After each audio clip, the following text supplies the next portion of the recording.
Well, welcome everyone to today's Top 3 in 30 webinar, which is provided for you by the Delaware National Estuarine Research Reserve.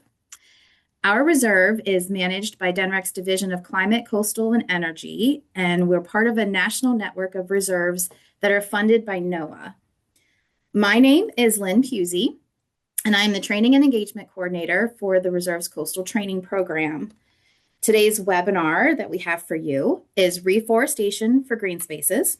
And Taryn, you can start sharing whenever you want. I'm going to give a quick introduction. Today's webinar will be presented by Taryn Davidson. Taryn is the Delaware Forest Service's Urban and Community Forestry Program Coordinator. Thanks, Taryn, for being with us today. I'm going to allow Taryn to share her screen and tell you a little bit more about herself and about reforestation for green spaces. All right. Hi, guys. Thank you all so much for coming today and for being here. Like Lynn said, I'm going to be speaking on reforestation for green spaces. My name is Taryn Davidson. I'm the Urban and Community Forestry Program Coordinator for the Delaware Forest Service, which is a Department of Agriculture. So for my top 3 in 30, we are going to be focusing on sourcing the highest quality tree stock. Remember to always use the proper planting techniques, and tree maintenance after planting is important. So those are the top three takeaways that I would like for you guys to really focus on for today, and I would like for you to take out of this presentation. So the first one we'll go over is sourcing the highest quality tree stock. So when you go to a nursery, you're going to want to look for what they call grade A stock. Grade A is the highest quality stock that you can source. Some of the things that you're going to be looking for when selecting trees of grade A stock is a tree with 1 central leader. So that's going to be like this tree right here in the middle where my cursor is. It's got 1 central leader. There are trees obviously that are multi-stemmed, like your service berries. There are multi-stem trees, and those are okay. A couple other things that you want to look at are trees that do have the 1 leader, or even the multi-stems. You don't want anything that has a codominant stem. So if you're looking at a multi-stemmed tree, you're not going to want one that has the stems are going to be wanting to come out of the base, the trunk of the tree. You're not going to want them to come off of 2 stems coming off from 1 branch, if that makes sense, right? You're going to want the multi-stems coming off from the base of the trunk, the root system. So if you have a trunk like this and it has these 2 stems here, this is called codominant stems, codominant branching here. And what will happen is in the middle here is an inclusion wood.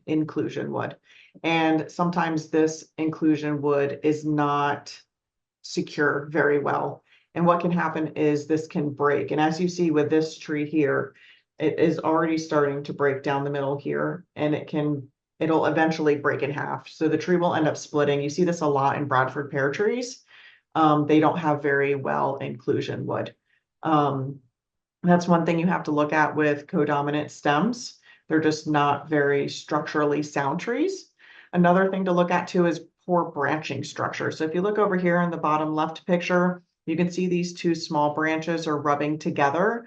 This is something that you wouldn't want to purchase. These rubs can create wounds on the branch, which can stress the tree, but it also can leave the tree susceptible to insects or diseases.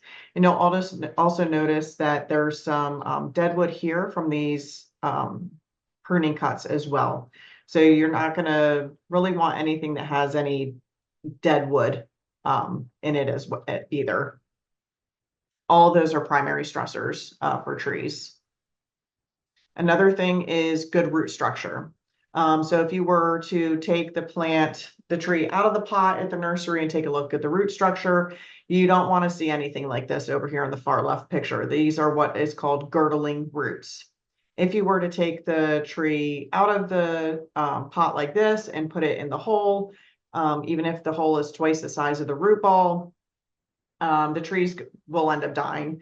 It's just like putting a rubber band around your wrist. It's going to cut off that nutrient supply to the tree. It's not going to be able to get any nutrients. It's going to end up dying. And then the next season, it'll look like this second picture where it's dead and you can just pull it right out of the ground. If you happen to not look at the root ball in the nursery, maybe they don't allow you to take the tree out of the pot, and you get home and you do find that it is circling like that, what we do is we make 4 cuts in the root ball. So we'll make a cut vertical around on 4 sides and then horizontal around on the bottom to open up those roots a little bit, and we'll go ahead and gently pry them apart. It's better to cut into them and pry them apart a little bit than it is to leave it circled like this. It'll give it more of a fighting chance.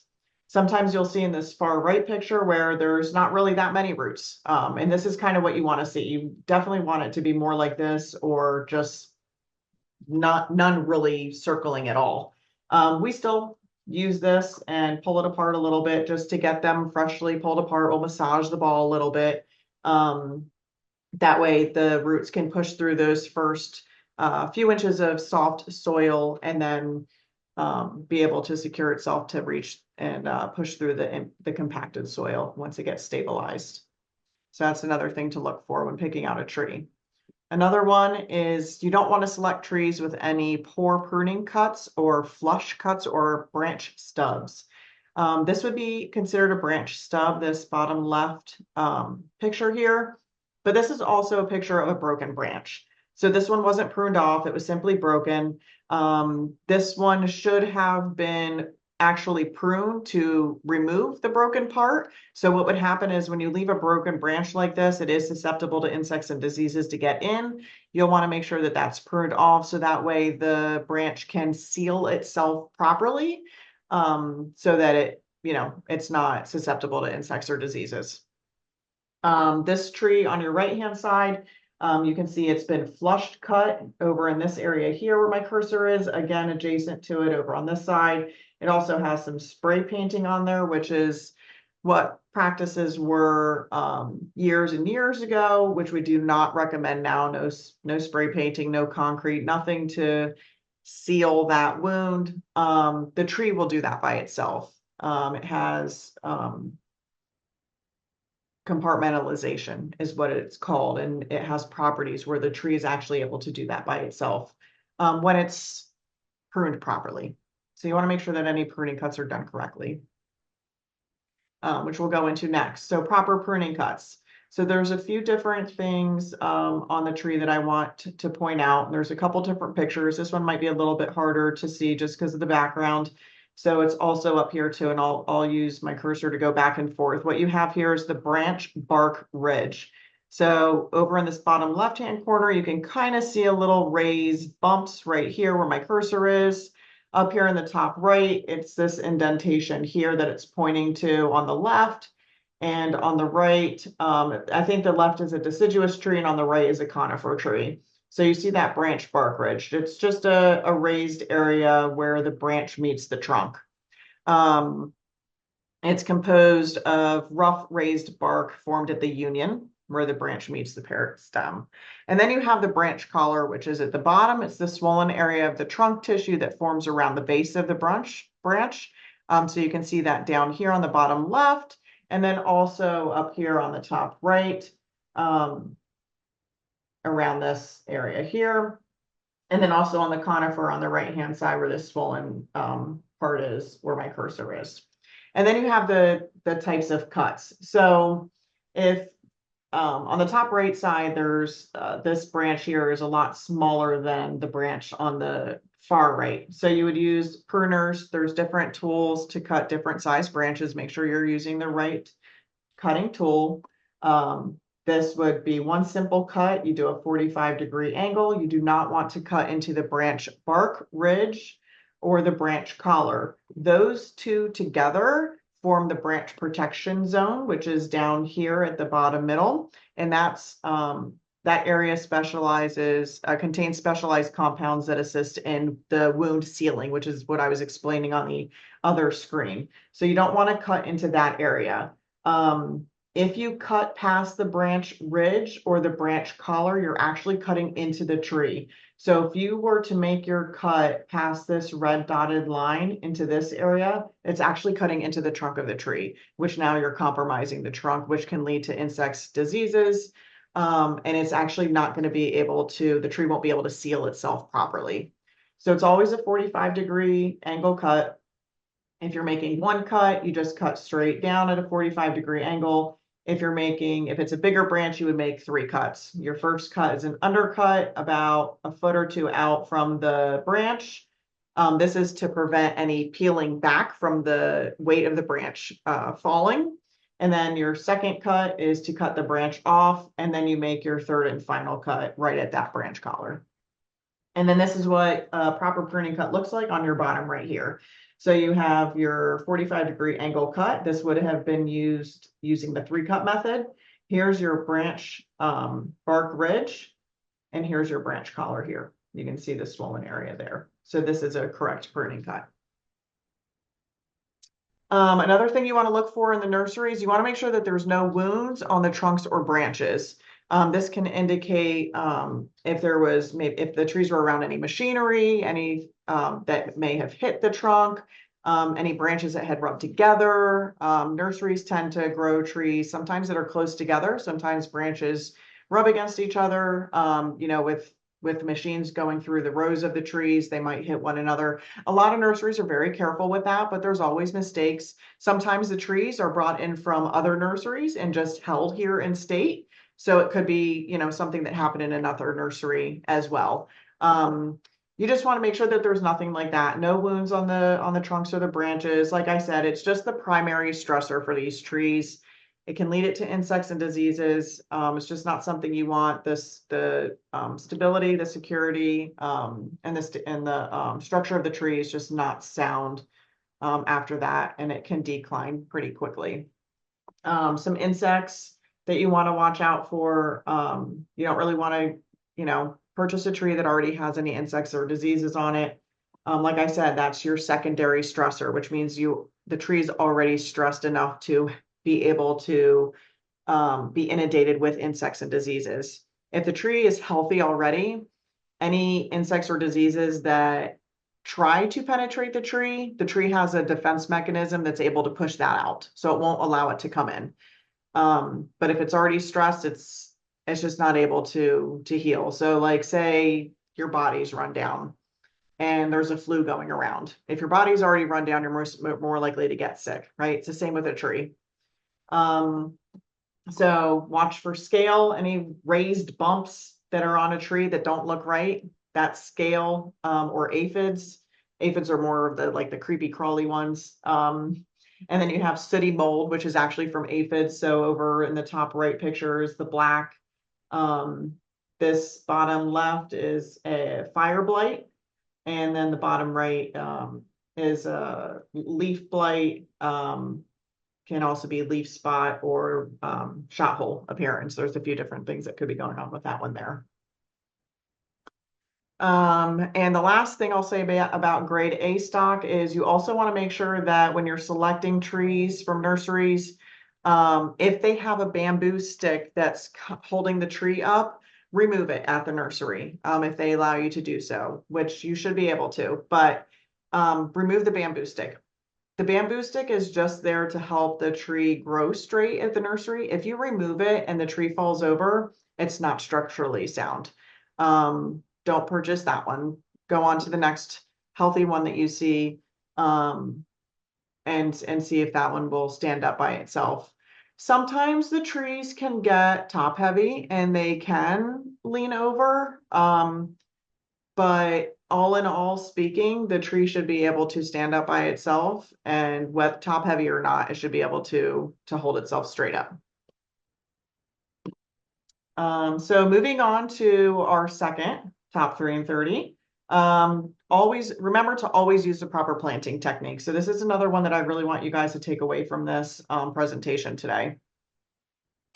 When you're planting a tree, the hole should always be twice the size of the root ball.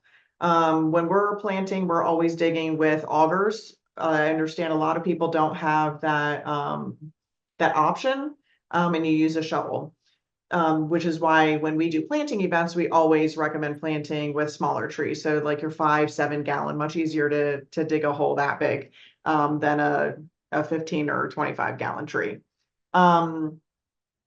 The hole should be twice the size of the root ball. This allows the tree roots to push through the soft, loose dirt first and establish the root system before having to push through the compacted soil. You're also going to want to make sure that the tree is planted deep enough, but not too deep and not too shallow. So when you're planting it, you're going to want to kind of, you can measure from the top of the trunk, where the trunk flare is. So if you look on the far right picture, where my cursor is, this is the flare where it's kind of coming out. It looks like the flare of the trunk. You want to measure, you want to take it and measure from that down to the bottom of the root ball. That's how deep you want the hole to be. You can also take a shovel or a stick and put that over top of the ground to measure also that way. And then what you'll do is you place the tree right in the center, loosen up that root ball first, make sure that those roots are spread out enough, place the tree in the center, and then backfill around that. Tamping lightly as you backfill around. And then when you're done planting, remove any of the excess soil away from the hole. You don't want to put any excess soil on top of the root flare. You don't want to pile it up against there. You don't want to put any excess around here, make a donut hole, nothing like that. You just want to remove it completely.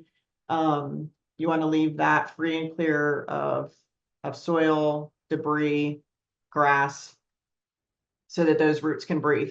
So what happens is when you're planting trees, there's two different types of root systems. There's your small fibrous roots, which are the small hairy roots, and those are in the first 6 inches, and that's where the tree gets its oxygen and nutrients.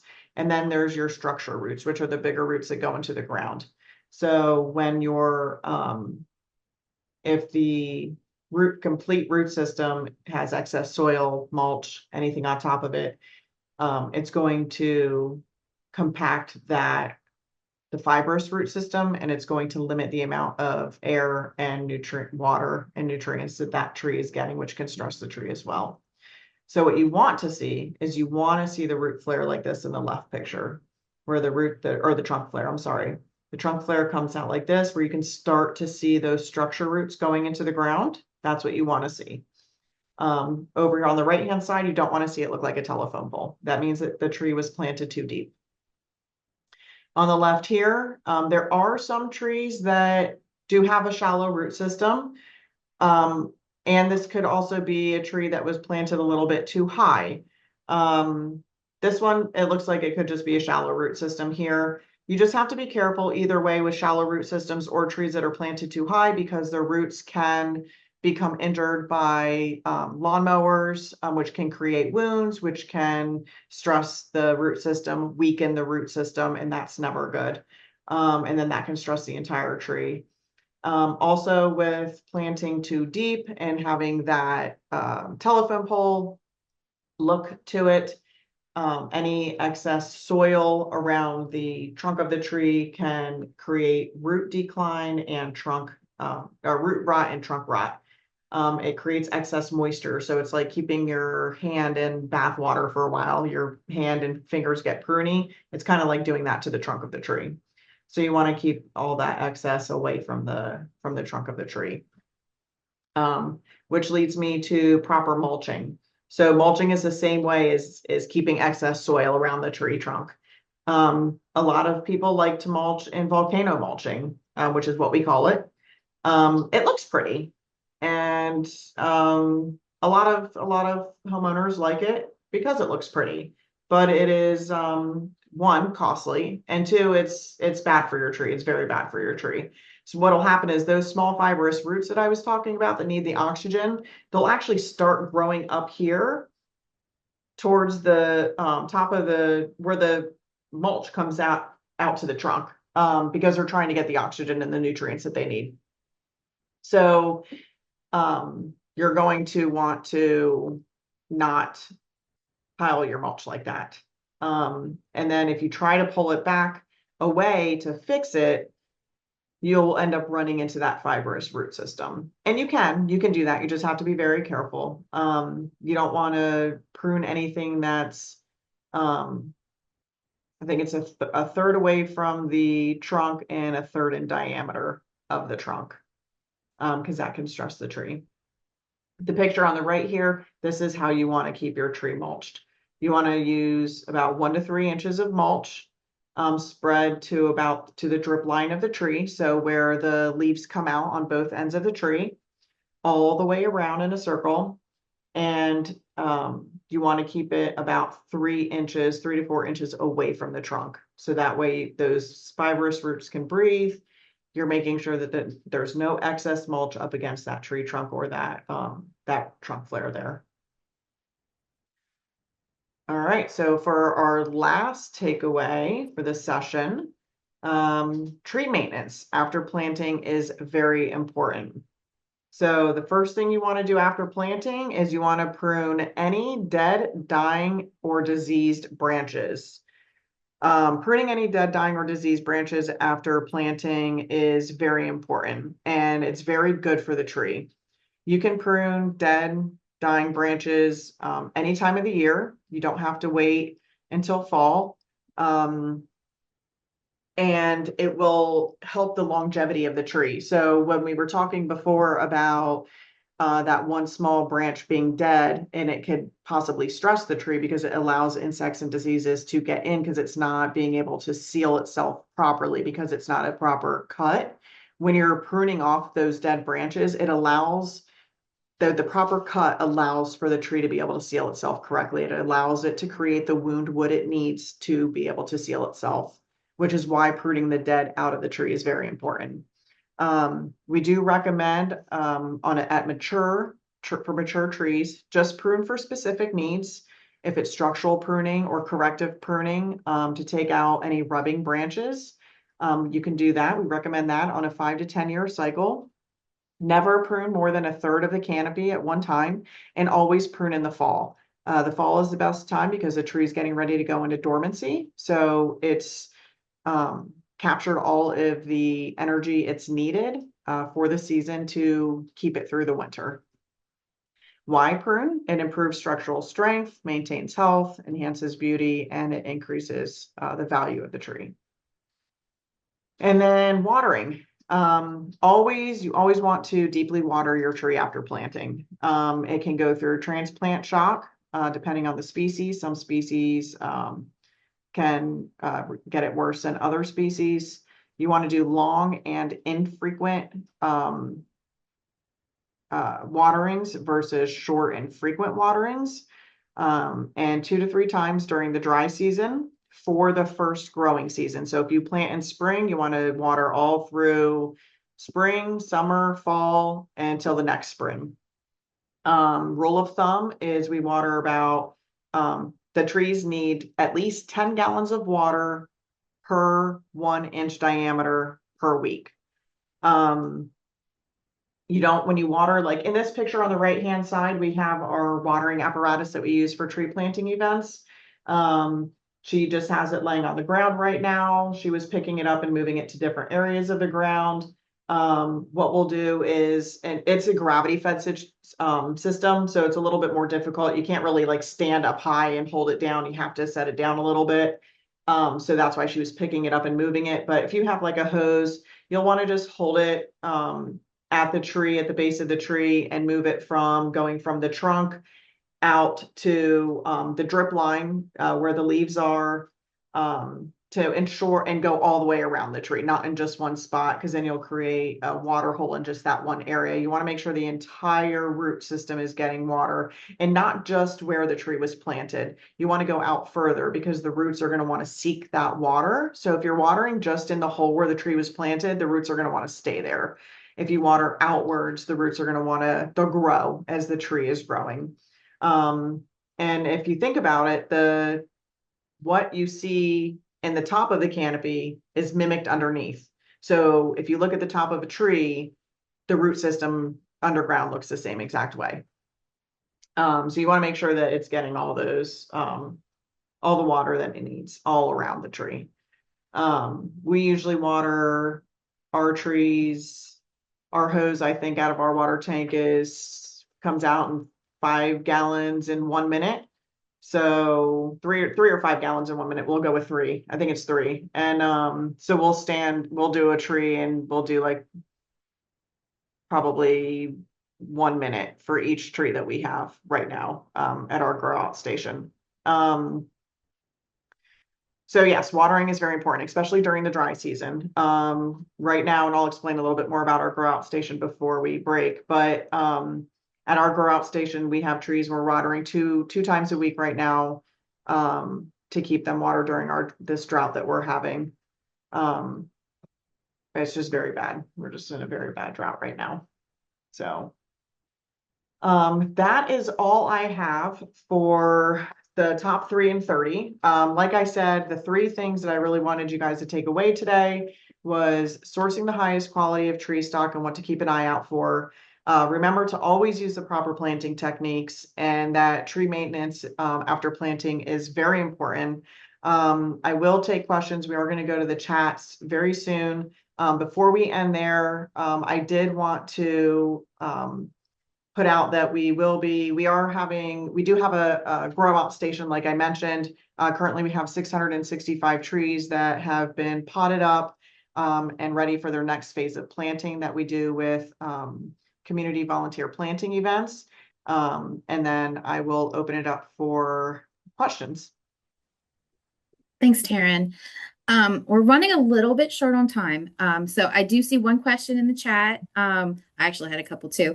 But I had one question in the chat that I'll read. And then I think we might wrap it up. We can always put some things in the follow-up email as well. The question in the chat is, is there too much watering when a tree is planted during this drought, especially the first week? Can it be watered too much? Yes, the tree can be watered too much. So you want to stick to the 10 gallons per inch in diameter. So you want to find out how big your tree is. So you can take a measuring tape and measure around it and find out how much diameter it is. And I would go based off of that and then split up your waterings based off of the diameter that it is. Great. That's a really good question. I hadn't thought about overwatering. Mm-hmm. It's a really good question. I wanted to thank you for the note about the bamboo sticks. Because I made that mistake, and to everyone out there, when we were going through our first run through of Taryn's presentation as we were getting ready for this webinar, she noted that, and I literally ran home that night and took out the bamboo stakes because I left them in thinking it was a smart thing to do. But what you said, Taryn, makes a lot of sense. So, as a final question, is there a list of suggested trees for backyards? So if folks want to look for a tree that maybe doesn't have those shallow roots that we might hit while we're mowing, or would be a good backyard tree, is there a list that we can reference? We do have a list of recommended trees on our website. However, we are actually just about ready to post a more updated recommended tree list, which will have way more information than the ones on our site now. So I would check back, and I can send it out to you too. If you have a list of everyone that registered, sure, and send out a follow-up email. But I would check back in probably a month, and that should be posted. We're just doing some final touches to make it look nice. And thank you, Taryn. Really appreciate all the information today. Enjoy the rest of your afternoon, everybody. Yeah, thank you guys.